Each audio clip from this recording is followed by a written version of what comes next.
चाहिए, ये बुजुर्ग मुसलमान नहीं चाहिए। हम अपने शहीद बच्चों के सियासत नहीं होने देंगे।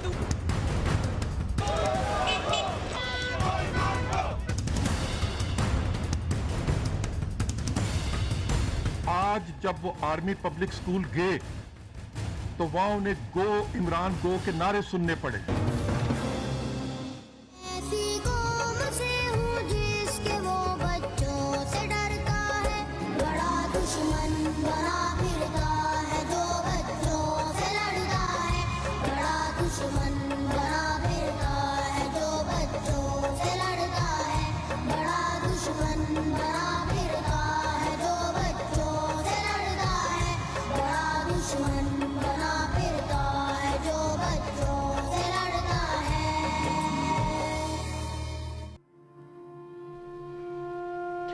अस्सलाम वालेकुम। 16 दिसंबर के सानिए ने जहां पूरी कौम में ये एक सवाल पैदा कर दिया कि कितनी देर और हम बर्दाश्त करेंगे पाकिस्तानी सरजमीन पर ऐसे मुसल्लह जत्थों को जिनके हाथों पाकिस्तान के फ़ौजी, शहरी, औरतें, बच्चे कोई भी महफूज नहीं है। और ये वो बच्चे हैं जो इस कौम का मुस्तकबिल, जिनको इस बेदर्दी के साथ मारा गया कि उसके बाद शायद ही कोई आंख ऐसी रही होगी कि जो अश्कबार ना हो।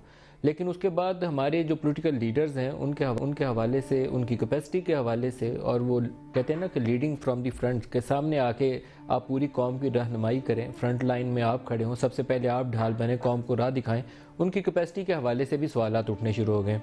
स्कूल जब खोला गया तो पहले दिन जनरल राहील शरीफ जो आर्मी चीफ हैं वो स्कूल में गए और बच्चों को उन्होंने वेलकम किया। बहुत से लोगों ने सारा दिन ये मैसेज भेजा कि आज प्राइम मिनिस्टर या इमरान खान क्यों नहीं है। इमरान खान के हवाले से ज़्यादा सवालात इसलिए भी आए कि इमरान खान की KPK में हुकूमत भी है इनकी जमात की, और उनके अंदर ये कैपेसिटी भी मौजूद है कि बड़ी तादाद में वो क्राउड पुल कर लेते हैं। जिस शहर में वो जलसा करने गए नवाज शरीफ के ख़िलाफ़, बड़ी तादाद में लोग उस जलसे में, उस जुलूस में, उन रैलीज़ में, डी चौक में वो बैठे रहे तो लोग आते रहे। हाँ, पेरिस में हमने एक वाक़या होते देखा तो उस वाक़े के जवाब में मिलियंस लोग बाहर आए तो उनके प्राइम मिनिस्टर लीड कर रहे थे, वर्ल्ड लीडर्स बुलाए, वो सामने थे, शहरों के शहर बाहर निकल आए, ओवरऑल कोई 3-4 मिलियन पूरे फ्रांस से लोग बाहर निकले। तो क्या ये वो मौका नहीं था कि हम सारी पूरी कौम, दिलों में तो बुरा जान रहे हैं, आंखों से आंसू भी निकाल रहे हैं, तो उनके साथ खड़े होते, शाना बशाना खड़े भी होते और अपनी आवाज़ भी उनके साथ शामिल करते। लेकिन आज जब इमरान खान वहाँ गए तो वहाँ पर गो इमरान गो के नारे लगे।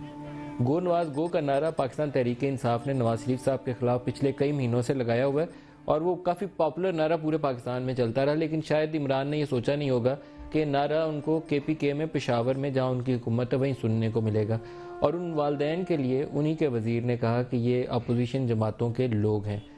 तो बड़ा दुख भी हुआ, तकलीफ़ भी हुई, क्योंकि ऐसे साने में जब आप किसी के दुखों का मुदावा ना कर सकते हों, वो माँ जो अपना एक बेटा खो चुकी है, शायद उसके लिए तो कोई भी लफ्ज़ काफ़ी नहीं हो सकते, या कोई भी आपकी प्यार भरी बात भी उसके दिल का वो दर्द जो है कम नहीं कर सकती। लेकिन ये अल्फाज तो आपको कम से कम नहीं कहने चाहिए। तो मैं पूरा प्रोग्राम का फोकस इसी पे रखूँगा। प्राइम मिनिस्टर ने आज भी मीटिंग की है और नेशनल एक्शन प्लान का जो फॉलोअप है वो जारी है, लेकिन शायद उस तेज़ रफ्तारी के साथ जिन इक़दाम की तवक्को है कि एकदम से लगे ये कि पाकिस्तानी सरजमीन से सफाया हो गया इन लोगों का, वो चीज़ शायद हमें होती अभी नज़र नहीं आई है। इस्लामाबाद स्टूडियोज़ में आज हमारे साथ जनरल कादर बलोच साहब, वफाकी वज़ीर हैं, आपको खुश आमदीद कहता हूँ। मुश्ताक गनी साहब वज़ीर इत्तलात हैं KPK के, ये हमारे साथ होंगे पेशावर से, आपको भी खुश आमदीद कहता हूँ। और सेनेटर मौला बख्श चांडियो साहब पाकिस्तान पीपल्स पार्टी से कराची से हमारे साथ हैं, इनको भी खुश आमदीद कहूँगा। लेकिन प्रोग्राम का मैं आगाज़ करूँगा। असफंद खान 10वीं जमात के तालिब इल्म, पेशावर स्कूल में जब अटैक हुआ तो उनमें जो बच्चे शहीद हुए उनमें ये बच्चा भी शामिल है। तो इनकी वालदा शाहाना बीबी हमारे साथ हैं और इनके वालिद अजून खान वो भी हमारे साथ हैं। शाहाना बीबी आज वहाँ दुहाई दे रही थी, खड़े हुए प्रोटेस्ट कर रही थी। तो मैं आप ही से, असफन की वालिदा, आप ही से स्टार्ट करूँगा। आप मुझे बताइए कि आप क्यों एहतजाज कर रही थी, पहले मैं आपकी ज़बानी ये सुनना चाहूँगा। तो क्या करूँ, अब मैं एहतजाज भी ना करूँ? आप क्या लोग कहते हैं क्या मैं एहतजाज भी ना करूँ? पूरा हक कुछ है, हो गया, इतना सब कुछ हो गया और हम कुछ ना बोले, हम किसी से कुछ ना पूछें कि क्या हो रहा है, क्या किया जा रहा है हमारे। मैं हर रोज टीवी देखती हूँ और मैं असफंद के बाबा से बार बार यही पूछती हूँ, सिर्फ यही पूछती हूँ कि उनको फांसियां हो रही हैं कि नहीं। जब पूछते हैं जी मुशर्रफ के लोगों को बारिश, वो गद्दारी केस के लोगों को फांसियां हो रही हैं, इनको फांसियां हो रही है, पता नहीं ये पकड़े क्यों नहीं जा रहे हैं, ये पकड़े जाए। मैं तो कह दूँ कि मैं खुद वहां चली जाऊँ, मैं खुद इनको अपने हाथ से फांसियां दूँ, अपने हाथ से मैं इनको मार डालूं, तब मैं एहतजाज भी ना करूं। मैं यही पूछने गई थी और मुझे क्या करना था उसका, उसी से यही पूछने गई थी कि क्या हो रहा है यार, इतना दिन हो गए, तुम अभी यहाँ पहुंच गए, से भी मिलने के लिए नहीं आए, बापों से भी मिलने के लिए नहीं आए। यही पूछने गई थी, मुझे क्या करना था, उसकी शक्ल देख के मुझे क्या करना था, पूछने के लिए गई थी सिर्फ उससे। मैं तो परवेज खटक को भी पकड़ रही थी, लेकिन बस वो सब भाग गए, बहुत स्पीड में भाग गए, मुझे एक अकेली माँ से भाग गए, हमसे ही डर के भाग गए वो। देखिए, मैं कोई भी ऐसी बात नहीं चाहता था करने के जिससे आपका दिल दुख जाए, लेकिन जब बेटे का मामला हो और वो भी 15 साल, जिसने 17 जनवरी को, आज से 2 दिन बाद उसने 15 साल का होना था, तो शायद उस माँ का दिल जो है मेरी हर एक बात से दुख जाएगा। मैं बड़ी मुश्किल में हूँ। मैं ऐसे सवाल करने से गुरेज करता हूँ, ऐसे किसी प्रोग्राम से गुरेज करता हूँ जिससे किसी के आंसू निकलें। अगर मेरी किसी बात से आपको दुख पहुंचे तो मैं ऑन एयर आपसे माफ़ी चाहता हूं, लेकिन ये मसला ऐसा है कि मुझे आप ही से बात करनी है आज के प्रोग्राम में। जी शाहना बीबी, आप कहिए, आप जो कहना चाहती हैं, मैं आपके तमाम बातों का जवाब लूंगा। अभी मिनिस्टर साहब से इधर से भी और KPK से भी, दोनों से जवाब लूंगा। आप चाहती हैं कि वो लोग जिन्होंने पेशावर स्कूल पर हमला किया उनको कैफरे किरदार तक पहुंचाया जाए, और जब आप एहतजाज करने गए तो आपको पुलिस वालों ने धक्के दिए और इसी के ऊपर आपको गुस्सा है? नहीं, मुझे उन्होंने, आर्मी वालों ने पहले तो मुझे अंदर जाने नहीं दिया, फिर वो लोग सब जा रहे थे, फिर आखिर मैं अंदर चली गई। और जब इमरान खान उसी टाइम जब आया तब मुझे सामने गेट से नजर आ रहा था, मैंने खुद ही कुंडा खोला, वो मुझे कोई नहीं छोड़ रहे थे, लेकिन बस वो मुझे हाथ नहीं लगा सक रहे थे। बस मैं स्पीड मैंने दी और मैं स्पीड में वहां पे पहुंच गई। आर्मी वाले बिल्कुल मेरे सामने दीवार बन के खड़े हो गए, मैंने उन सबको ऐसे क्रॉस किया, उन सबका हाथ मैंने यूं किया और मैं उनके बीच में से गुजर के चली गई, और मैं बिल्कुल स्टेज पे सीधी बिल्कुल जहाँ पे वो खड़ा था वहां पे मैं गई, और उसको मुझे पता चला बैक से कि ये इमरान खान ही है, और इससे कि बहुत सारे लोग खड़े हुए थे, और मैं पीछे से मैंने उसको गई और मैंने उसको बिल्कुल सीधा इस तरह कि बिल्कुल सीधा किया, और मुझे नहीं पता मैं से कि मैं बहुत बुरी तरह रो रही थी, और मैंने उसको कॉलर से कि गिरबान थे कि गुलूबन था, मुझे बिल्कुल इस तरह याद नहीं, मैंने उसको उससे पकड़ा और मैंने उससे कहा, अब किस लिए आए हो यहाँ पर, ये झूठी सच्ची फातिया देने यहाँ पर आए हो, ये बच्चों के लिए इस तरह खड़े हो, ये फातिया देने तुम आए हो, ये फातिया तुम्हारी हो रही है, किस लिए आए हो, अपनी बेगम को तमाशा दिखाने लाए हो कि आओ जी आओ देखते हैं कि क्या हो रहा है, सैर पे निकलते। वो तो आए थे उस स्कूल में बच्चों की मैयत खा की सैर करने के लिए आए थे, वो कैमरे और अखबारों के लिए आए थे, हमारे बच्चों के लिए नहीं आए थे। अगर आना होता तो बहुत पहले आते, और आते तो बाहर वालिदैन खड़े थे, उनसे आके मिलते ना, जो दुखे हुए थे अंदर, उनकी दुआ के क्या करने वाले, वालिदैन का तो करो जो जिंदा रह गए, जो जिंदा लाशें बन गए, उनसे तो कुछ पूछो, उनसे कुछ नहीं पूछ रहे हो, उनसे कुछ नहीं पूछ रहे हो। मैं तो बहुत दिल बस कर रहा था कि मैंने उसकी बेगम को भी देख के मारे, साथ खड़ी थी, उसको भी देख के मारे, इसको भी देख के मारे। मैं तो परवेज खटक के पास भी जाती थी, उसके साथ वो भी खड़ा हुआ था, लेकिन उन्होंने मुझे जाने नहीं दिया। फिर मुझे नहीं समझ आई, मुझे सिर्फ इतनी एक आवाज आई है कि इस पे आप क्या कहते हैं, मुझे नहीं पता कैमरामैन था कि कोई और साथ खड़ा था, मुझे बिल्कुल समझ नहीं आई, इससे कि मैं सिर्फ उस इमरान खान को देख रही थी एंड कंटिन्यू मैं रो रही थी। तो साथ वाले उसने ये कहा कि इस पे आपका क्या कहना है, तो उसने आगे से कहा सॉरी, नो कमेंट्स, कुछ उसने कहा नो कमेंट्स, मैं कुछ नहीं कहना चाहता, और ये कह के वो नीचे स्टेज से उतर गया। उसके बाद वो गायब हो गया, और आर्मी वाले मुझे जो है जो ले गए, उन्होंने बस मुझे नहीं जाने दिया उसके पास, इसलिए कि वो मुझे नहीं चाहते थे कि मैं उससे कुछ और बात करूं। देखिए मैं उस तक पहुंच गई थी, सब सिक्योरिटी को सबको क्रॉस करके मैं उसके पास पहुंच गई थी।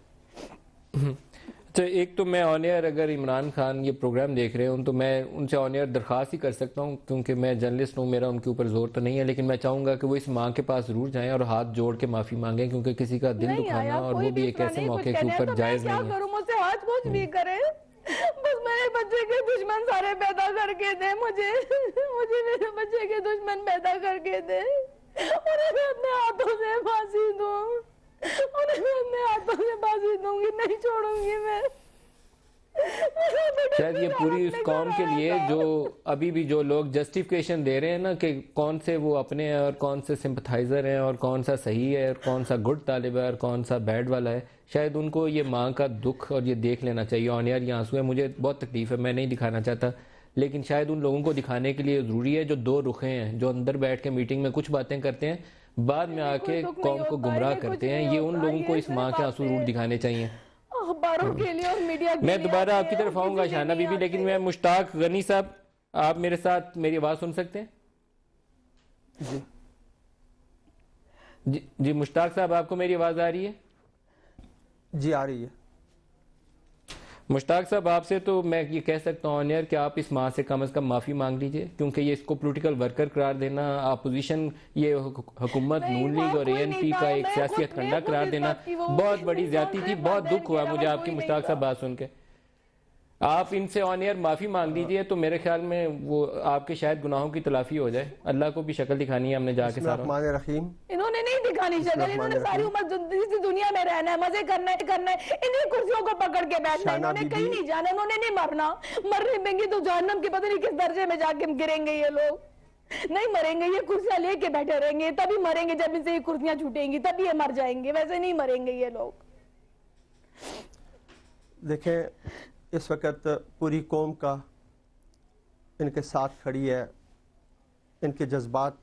आप ऑनियर इनसे मुश्ताक गनी साहब माफी मांगना चाहेंगे, क्योंकि आपने इनको सियासी वर्कर कह के तो बहुत क्यों नहीं माफी मांगूंगा जी। हमने तो ये कहा था कि ये इमरान खान साहब वालिदैन से मिलना चाहते थे और वहाँ वालिदैन मौजूद थे बड़ी तादाद में, जिनसे वो मिलना चाहते थे ताकि जो भी वालिदैन बात करे। और जब इमरान खान साहब गाड़ी से नीचे उतरे तो कुछ और लोग वहाँ पे आ गए थे, और जिनके ये मुझे लिस्ट भी वहाँ से लोगों ने दी, मैं तो नहीं जानता, और वो था कि जी ये कुछ पॉलिटिकल वर्कर हैं। लेकिन जहाँ तक वालिदैन हैं उनके साथ है हम, और अगर इनकी कोई दिलजारी हुई है तो मैं हाथ जोड़ के माफ़ी मांगता हूँ इनसे। इनकी जो गोदे उजड़ी हुई हैं, हम समझते हैं इस बात को, ये दर्द हर वालिदैन का दर्द है, हर पाकिस्तानी का दर्द है। और इस वाक़े में कौन है जो बड़ा संदिल हुआ होगा हैं, आपको इतनी गैर जुम्मेदाराना बयान नहीं देना चाहिए था, और कम से कम इस खातून के घर चले जाइए जिसने अपना बेटा दिया हुआ है, उसके जाके मेरे ख्याल में आप और कुछ नहीं कर सकते, तो कम से कम उसके सामने खड़े होकर उससे माफी भी मांग लीजिए और कुछ दुखों का शायद उससे मुदावा। बिल्कुल जाएंगे, आज भी खान साहब शुहदा के घरों में गए हैं और हम इनके पास भी जाएंगे, और हम क्यों नहीं जाएंगे, ये हमारी बहन है और हमारे बच्चे हैं और इनकी गोद उजड़ी हुई है, और हम अगर इनकी दिलजारी किसी भी की हुई है आज तो हम बिल्कुल माफी मांगते हैं। और मैं ये अर्ज करना चाहता हूं कि हम तो वालिदैन से खान साहब मिलना चाहते थे, सिर्फ जो लोग आगे, और मैं आपको सच कहता हूं कि कुछ लोग थे उनके नाम भी मौजूद हैं और ये बताया गया वहां पे, मैं तो नहीं जानता उनको, लेकिन जो मौके पे लोग थे उन्होंने कहा था जी एब्यूसिव लैंग्वेज। मुश्ताक साहब, अगर कोई आया भी था ना, तो माजरत चाहता हूँ, आप लोग इस कदर इनकॉम्पिटेंट हैं कि आप एक माँ को उस वर्कर से लहदा नहीं थे कर सकते। मुझे आपसे सारा गिला आप एक्सक्यूजेस तलाश कर रहे हैं। अगर वहाँ 2-4 वर्कर थे भी अव्वल तो कैमरे के सामने पूरी फुटेज मौजूद है जिसमें मुझे पता है कि वहाँ कौन कौन लोग थे। अगर 2-4 उसमें कोई वर्कर आपका ख्याल था आ भी गए थे, तो इस माँ को मिला नहीं थे सकते आप इमरान खान से, जो रो रही आंसू निकाल रही वहां पे खड़ी रो रही थी। ये मौका नहीं था कि अपनी इस बहन को लेके चले जाते थे मिल लो। नहीं, मेरी बात जरा मुकम्मल होने दे जनाब आप, कि बाहर जब हम गाड़ी से खान साहब उतरे तो जो वहां पे लोग थे उसमें खवातीन सामने नहीं थी, मर्द ही थे, और वो रुके, उन्होंने कहा कि मैं वालिदैन से मिलना चाहता हूं। लेकिन जो लोग सामने आगे 2-4 बंदे, उन्होंने बहुत ज्यादा एब्यूसिव लैंग्वेज तक यूज करने की कोशिश तक शुरू कर दी, और फिर सिक्योरिटी ने इमरान खान को गाड़ी में बिठा के अंदर ले गए। ये हमारी बहन जो है ये शाहना बीबी से पहले बात सुने जी, बताइए शाहना बीबी, मेरी बात सुने। हेलो, मेरी बात सुने। ये जी बताइए आप। इतना ख्याल था कि मैं आपको बताती हूँ, अगर उनको वालिदैन से मिलने का इतना ख्याल था कि वो जो अलेचो दरवाजे पे जो फ्रंट गेट पे खड़े थे, उनको पता था कि ये शोहदा के वालिदैन जो हैं ये 11 बजे से यहाँ खड़े हैं और इमरान का इंतजार कर रहे हैं उनसे बात करने के लिए, तो अगर इनको इतना भी एहसास था तो वो हम सारे वालिदैनों को चुन के अंदर बुला लेते। सब लोग, हाँ, कोई झूठ तो ना बोलता कि मैं इसके वालिद नहीं हूँ या मैं इसकी वालिदा नहीं हूँ। कितने उसके बाद भी ये लेडीज आई है, ये सब झूठ बात है। मेरे साथ वो लेडीज खड़ी थी और उन्होंने कहा दरवाजा खोलो, हम अभी इमरान से मिलना चाहते हैं। तो उस वहां के जो आर्मी वाले थे उन्होंने कहा कि वो अंदर राउंड लगा रहा है। अगर ऐसी बात थी, उनको इतना ख्याल था हमसे मिलने का, तो ठीक है, हमें कह देते, वो आर्मी वालों को कह देते कि चुन चुन के जो भी वालिदैन है उनको आप अंदर कर ले, पार्टी वर्कर्स को हटा दे, हम मिलने आ जाते ना, हमसे मिल लेता। वो क्यों भाग गए हमसे? वो तो आते हुए भी भागा है, बिल्कुल जैसे किसी ने स्पीड में बिल्कुल जहाज उड़ाया हो, और वापसी पे भी उसने उसी तरह स्पीड मारी है। अगर गाड़ी के नीचे भी कोई आ जाता तो मेरे ख्याल में उसको नहीं परवाह थी कि कोई मर रहा है, कोई कुछ भी कर रहा है, उसे तो सिर्फ गाड़ी दौड़ानी थी और लोगों से जान छुड़ानी थी, इसलिए कि वो वालिदैन के सवालों के जवाब नहीं दे पा रहा था, उसको इस चीज का इतना डर था। मैं आपकी तरफ दोबारा आऊंगा शाहना बीबी, आप जो भी कहें सारी बातें दुरुस्त हैं, इसमें दो राय में है ही नहीं है, कोई भी चैलेंज नहीं से करेगा। जनरल कादिर लोई साहब, 11 बजे से मौजूद थी और 3 बजे ये इस कौम की वो माएँ हैं जिन्होंने अपने उस साने में खोए हैं। मेरे पास कोई लफ्ज़ नहीं है कि मैं कोई मुनासिब अंदाज में इनके लिए कोई, इनके जो आंसू बह रहे हैं उनको रोकने के लिए कोई बात कह दूं, लेकिन एटलीस्ट उनकी जो इज्जत तकरीम है उसमें तो कमी नहीं होनी चाहिए। स्कूल के दरवाजे पे खड़े हों और रोक दे, कोई लीडर जाए तो उनको ये कह दे पॉलिटिकल वर्क करें। वो प्राइम मिनिस्टर नवाज शरीफ हो या इमरान खान हो, वो इस माँ से बड़े नहीं है। उन्होंने वो तस्वीर भी मुझसे ले ली और खुद ही लगाई, मुझे वहाँ लगाने भी नहीं दी उन्होंने। ये मेरे साथ बहुत सारे आपकी तमाम बातें मेरी बहन सही हैं, आप जो भी कहें सारा कुछ सही है। मैं जनरल कादिर बलोच साहब पहले आपसे जवाब ले लूं, मैं दोबारा आता हूं आपकी तरफ दोबारा आऊंगा। जनरल कादिर बलोच साहब। नदीम भाई, हमारी हुकूमत, खैबर पख्तूनख्वा की हुकूमत, पाकिस्तानी कौम, जिनकी जिम्मेदारी बनती थी सिक्योरिटी का बंदोबस्त कर लेना, हम सबको शर्मिंदा होना चाहिए। मैं तो अपने आप को कहूँगा मैं शर्मिंदा हूँ कम अज़ कम बतौर एक फेडरल वज़ीर की। ये हमारी नाकामी थी, हम सब की नाकामी थी। 28 अगस्त को एक लेटर लिखा गया नेक्टा की तरफ से, और वो लेटर एड्रेस था होम मिनिस्टर और होम सेक्रेटरी खैबर पख्तूनख्वा को, चीफ सेक्रेटरी को वो एड्रेस था, और उसकी कापियाँ तमाम मुतल्लिका लोगों को गई थी। उस लेटर में ये लिखा गया था कि दहशतगर्द ज़रब हज़ब से के बदले के तौर पर आर्मी के बच्चों के ऊपर हमला करेंगे, और इसके लिए टारगेट होगा आर्मी पब्लिक स्कूल्स, और पब्लिक स्कूल में पेशावर का जिक्र किया गया था। और वो बड़ी तादाद में बच्चों को मारेंगे बदला लेने के लिए, और फौज को डिस्करेज करने के लिए, और फौज को उस ऑपरेशन से उनकी तवज्जो हटाने के लिए या उनको खौफजदा करने के लिए।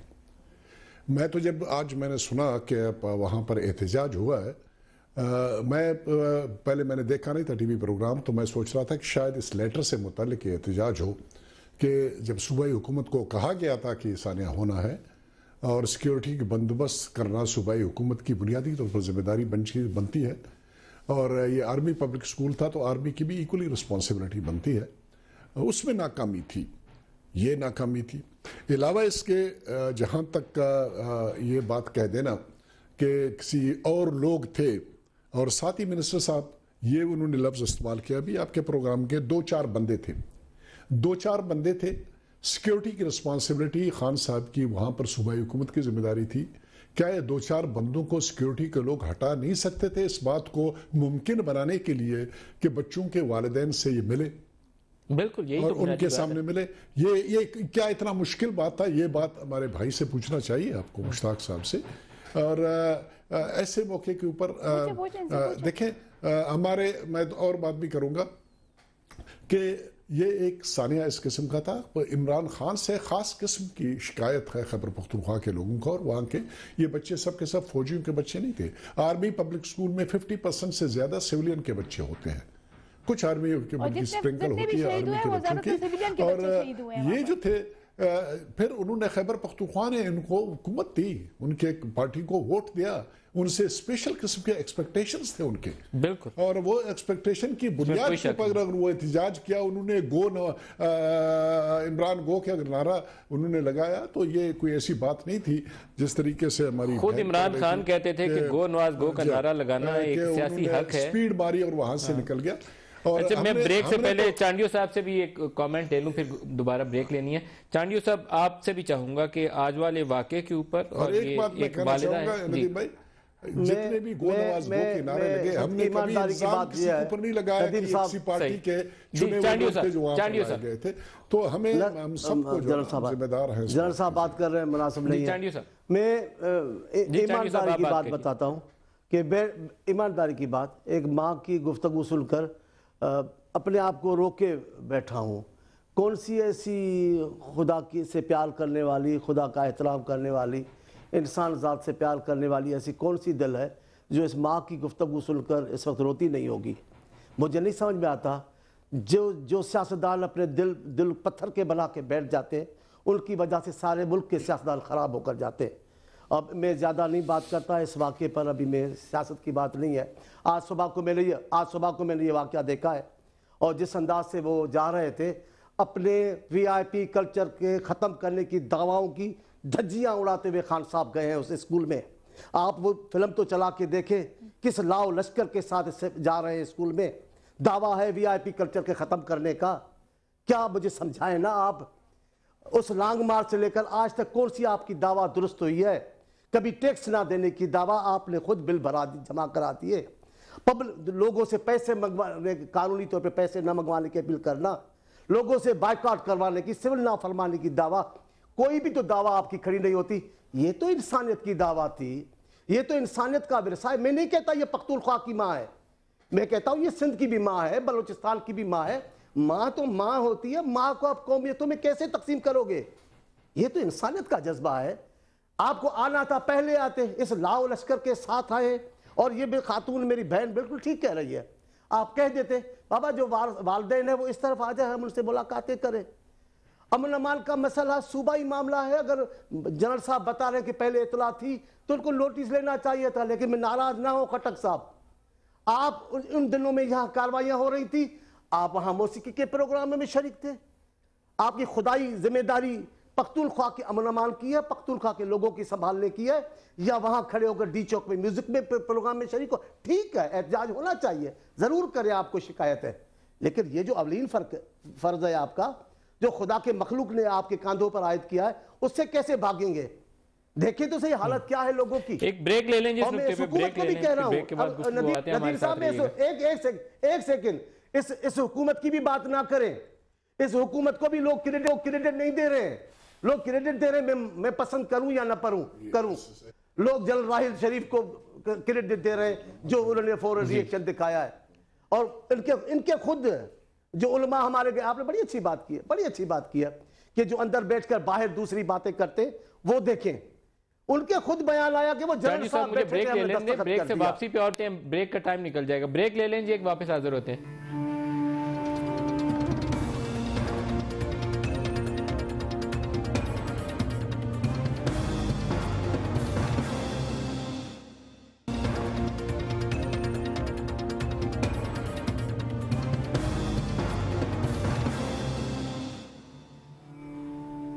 प्रोग्राम में दोबारा खुश आमदीद कहते हैं। असफन की वालदा के पास दोबारा जाएंगे। शाहना बीबी, ये बताइएगा कि आप क्या चाहती हैं कि जिन लोगों ने पेशावर स्कूल के ऊपर हमला किया तो हुकूमत किस कदर जल्दी से उनके खिलाफ एक्शन ले और क्या एक्शन ले? कुछ इसीलिए आप प्रोटेस्ट कर रही थी, तो आप क्या चाहती हैं ऑन एयर बता दीजिए ताकि ये दोनों वज़रा उसका जवाब दे सके। बस पकड़े ना उन लोगों को, तलाश करें ना, कहाँ हैं वो लोग। बस ये लोग नहीं ढूंढ सकते, इनकी इतनी एजेंसीज किस लिए, ये किस लिए कुर्सियों पे बैठे हैं? ये सिर्फ लोगों से प्रोटोकॉल लेने के लिए बैठे हैं, ये तनख्वाहें लेने बैठे हैं, सारी दुनिया की दौलत अपने अंदर घुसेड़ने के लिए बैठे हैं। ये किस लिए बैठे हैं? इनका क्या काम है? इनका ये काम नहीं है कि इनकी जिम्मेदारी नहीं है कि इतना बड़ा किस्सा हो गया, वो आराम से घूम रहे, जो उनके मास्टरमाइंड्स है वो सब घूम रहे। मुझे तो लगता है वो दहशतगर्द भी घूम रहे हैं, किसी ने नहीं मारा उनको। वो जो एक दो ने खुद ही अपने आप को ग्रेनेड से उड़ाया और बाकी सब भाग गए। मुझे तो बिल्कुल ऐसा लगता है कि सब भाग गए, इसलिए कि उनके पास बहुत ज्यादा टाइम था। जो बच्चे जिंदा बचे हैं, इसके जो दोस्त हैं, उन्होंने यही कहा कि हम आधे आधे एक घंटे हम बेहोश खामोशी से वहां लेटे रहे और कोई नहीं आया, कोई एफसी हमारे पीछे नहीं आई है। और ऐसा ऐसा उन्होंने जो आए हैं, उन्होंने फिर ऐसा ऐसा बच्चों की डेड बॉडीज उठाई है। और ये सारा किस्सा तकरीबन 9:30-10 बजे तक सब कुछ हो चुका था। सब बच्चों का कहना है कि तकरीबन 7-8 मिनट में उन्होंने हाल बिल्कुल खत्म कर दिया था। जितने भी बच्चे थे वो सब गिरे हुए थे। तो खुद सोचे कि ये लोग क्या कर रहे थे। सब दुनिया के लोग, सब दुनिया टीवी पर आ रहा था, लेकिन ये अंदर बच्चों को नहीं कुछ कर सकते थे, कुछ भी नहीं कर सकते थे ये लोग। अब क्या मैं इनसे बोलूं कि मैं ढूंढ के पहले जनरल कादिर बलोच साहब से इसका जवाब ले लें। मैं आपकी तरफ दोबारा आऊंगा शाहना बीबी। जनरल कादिर बलोच साहब, पहले आप इस क्वेश्चन को एड्रेस करिए। जिन्होंने ये पाकिस्तानी कौम के बच्चों को मारा, ये जो माँ आंसू बहा रही है, मैं ये ना चाहते हुए भी दिखा रहा हूँ। लोग गुमराह कर रहे हैं ना सड़कों पे आकर लोगों को कि इस्लाम का नाम लिखा गया और मदरसे का नाम लिखा गया तो खतरा पड़ गया। उनको ये शाहना बीबी के आंसू या असफन की वालदा के आंसू जरूर देखने चाहिए। और बार बार मैं न्यूज़ वालों से भी दरख्वास्त करूंगा कि इसको दिखाएं और बार बार दिखाएं, कुछ शर्म दिलाने के लिए उन लोगों को। ये जो बच्चे जब किसी के इस तरीके से शहीद किए जाएं तो उस माओ के दिलों पे क्या गुजरती है। आप बताएंगे जनरल कादिर बलोच साहब, जिन लोगों ने स्कूल पे हमला किया उनको कैफरे किरदार तक पहुंचाने के लिए आप क्या कर रहे हैं? नदी भाई, सबसे पहले तो मैं ये अर्ज करूंगा आपसे कि इस किस्म की माओं की ये आओ फरियाद जिस तरह हमारी ये बहन कर रही है, आप लोगों के ऊपर लाजम बनता है तमाम टेलीविजन चैनल्स के ऊपर। एक माँ नहीं है, दो माँ नहीं है, 130 माएँ हैं बच्चों के, इसके अलावा 20 और माएँ हैं या बहनें हैं, बेटियां हैं दूसरे लोगों के जो मारे गए हैं। इस किस्म के वाक़यात, इस किस्म के जो वो जो है ना, जो इनके जज्बात हैं वो लोगों को दिखाएं। ये क्या कहते? ये आपकी जिम्मेदारी बनती है लोगों को एक लाइन पे रखने के लिए, ताकि तमाम बातें भूल जाएं कहीं यह पर यह ना हो कि 18 जनवरी को खान साहब ने ऐलान किया हुआ कि जी हम दोबारा धरनों की कार्रवाई शुरू करेंगे, एहतजाज की तवज्जो यहाँ से हट जाए उस तरफ चला जाए। ये मकसद है, ये अजीब सी बात है। मुझे दुख हुआ, मुझसे कई कातिलों को पकड़ने के लिए आप क्या कर रहे हैं? तो इस वक्त चाहिए ये कि हम सब के सब, मेरी बहन बिल्कुल ठीक कर रही है, जहां तक इस बात का ताल्लुक है कि ये लोग भाग गए, वहां से कोई भागा नहीं, जो आए थे वो सब मारे गए। लेकिन वो मारने वाले इतने इंपॉर्टेंट नहीं है।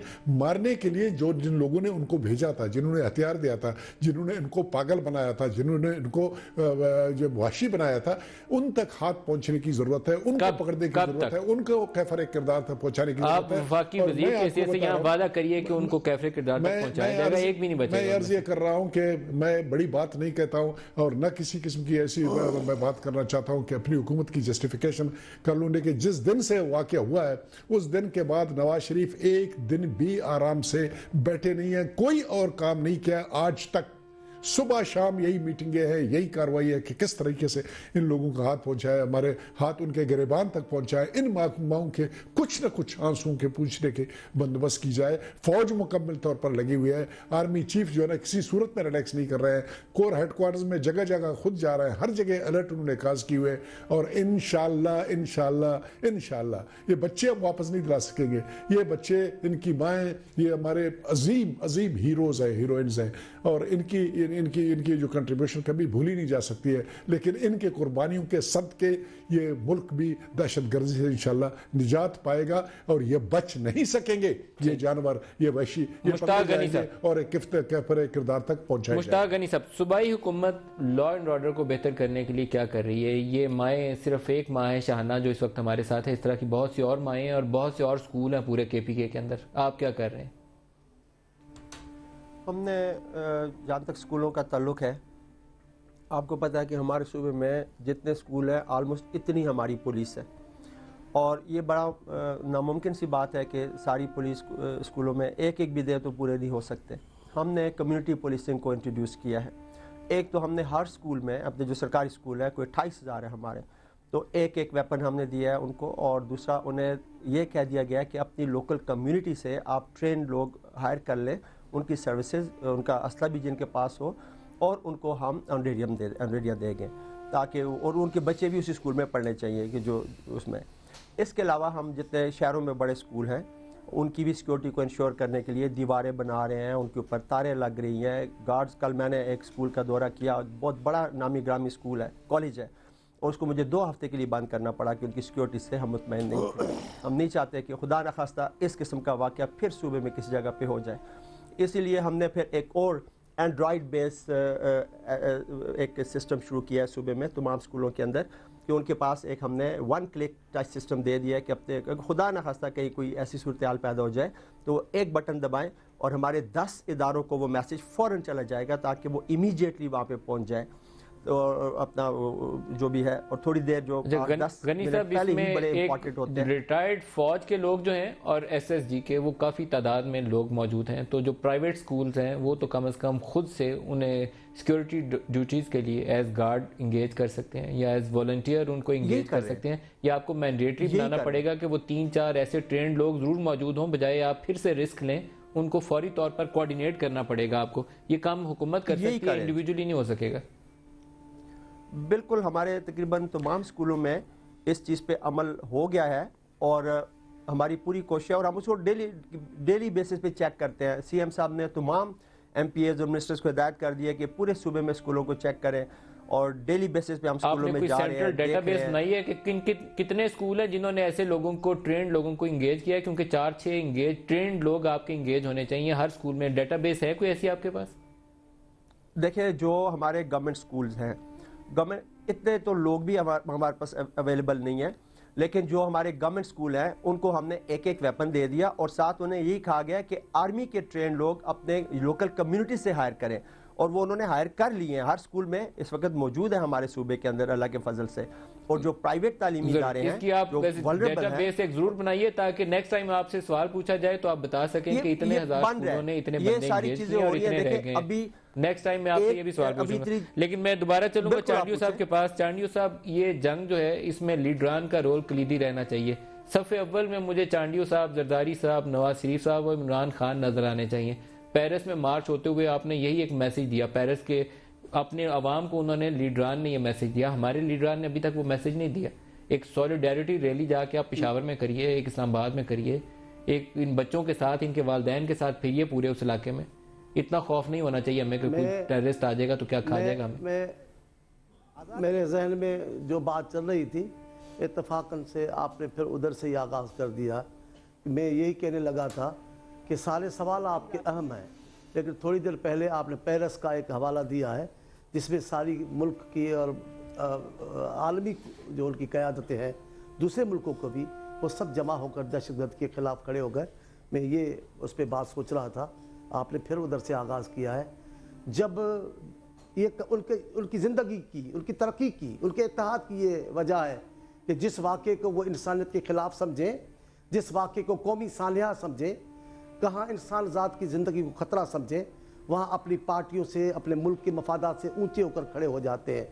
हमारा ये मामला, ये जो पेशावर में हुआ है, उससे पहले कोयटा में होते रहे हैं, उससे पहले पंजाब में अक़लियतों पर हमले होते रहे हैं, सिंध में ऐसे कई मामलात हुए हैं।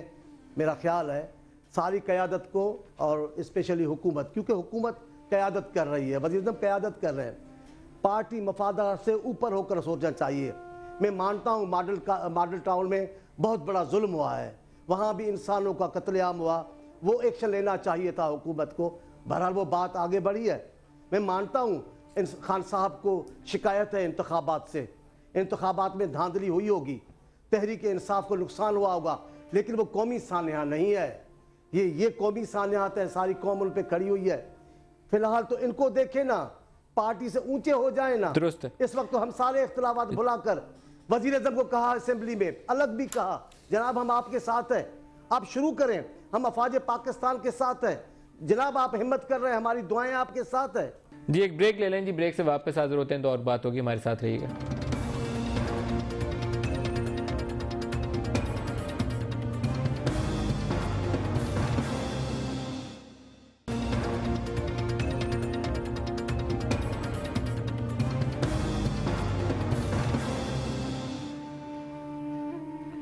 प्रोग्राम में दोबारा खुशामदीद कहते हैं। जनरल कादर बलोच साहब, बिल्कुल लास्ट लम्हात हैं प्रोग्राम के, तो मैं आपसे चाहूँगा कि कैसी यकीन दहानी पाकिस्तानी कौम को जाए कि हुकूमत और फ़ौज इस नुक्ते के ऊपर ना कोई सियासत करेंगे, ना कोई आपस में एक दूसरे के साथ तकसीम है, एक ही नुक्ता है और एक ही ऑब्जेक्टिव है कि सरजमीन से पाक करना है इन लोगों से। 16 दिसंबर से शुरू करके उस दिन तक जब आईनी अमेंडमेंट के लिए मामले को ले जाया गया पार्लियामेंट के सामने, उस वक्त तक तो मैसेज हम पूरे कौम को दे रहे थे। ये पूरी कौम की तरफ से मैसेज इन माओं को, इन बेटियों को, इन बहनों को दी जा रही थी कि पूरी कौम मुतहद है, यकजा है, और अभी इनके लिए किसी किस्म की बचने की गुंजाइश नहीं है दहशतगर्दों के लिए। अनफॉर्चुनेट जिस वक्त बात आई आईनी अमेंडमेंट के लिए, हमारी मजहबी जमायतें, उन्होंने उससे किनारा कशी इख्तियार कर ली। हालांकि इसमें क्लियरली लिखा हुआ है कि मजहब के नाम को गलत इस्तेमाल करते हुए अगर कोई आदमी दहशतगर्दी करेगा जिसके नतीजे के तौर पर बच्चे या लोग या आदमी मरेंगे, तबाही होगी, नुकसानात हो जाएंगे, तो उनकी ट्रायल की जाएगी मिलिट्री कोर्ट्स में। मेरे समझ में ये बात नहीं आई कि क्यों इस बात के ऊपर, और हकीकत यह है कि तालिबान ही तमाम की तमाम दहशतगर्दी के 90% वाकयात में तालिबान है, ये एक हकीकत है।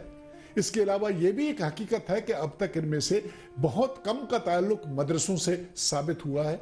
ये एक बात बिल्कुल साबित है, ये तालिब मदरसों के उस तरह के नहीं है, ये दहशतगर्द है, लेकिन मजहब का नाम इस्तेमाल कर रहे हैं, मजहब का नाम इस्तेमाल कर रहे हैं। और जिस वक्त हमारी इकट्ठ हुई और जहां पर तमाम सियासी जमायतें बैठ गई, वहां मजहबी जमायतों के लीडरान ने वहां पर उन्होंने कह दिया कि हमारा किसी किस्म का कोई ताल्लुक नहीं है, हम इनके खिलाफ हैं, हम इनके खिलाफ हुकूमत के साथ खड़े हैं। ये खड़े होने की कार्रवाई में बाद में दरार डालना और सियासत को ले आना और अपने आप को किनारा कश कर लेना, इस ये मैसेज कन्वे कर लिए थे इन माओं की तरफ, इन बेटियों की तरफ। शाइना बीबी से क्लोजिंग रिमार्क्स ले लें। इस किस्म के माओं के ये इस तरफ की सियासत की कार्रवाई की जा रही है, यहाँ सियासत की गुंजाइश नहीं है। ये क्या शाइना बीबी, आखिरी बात करूंगा एक लफ्ज, क्या मैं ये सवाल पूछना चाहूंगा अपने लीडरान से, मजहबी जमायतों के लीडरान से, क्या वो गलत मजहब के नाम को गलत इस्तेमाल करने वाले दहशतगर्दों की ट्रायल के खिलाफ है मिलिट्री कोर्ट्स में? ये जरूर बता दें।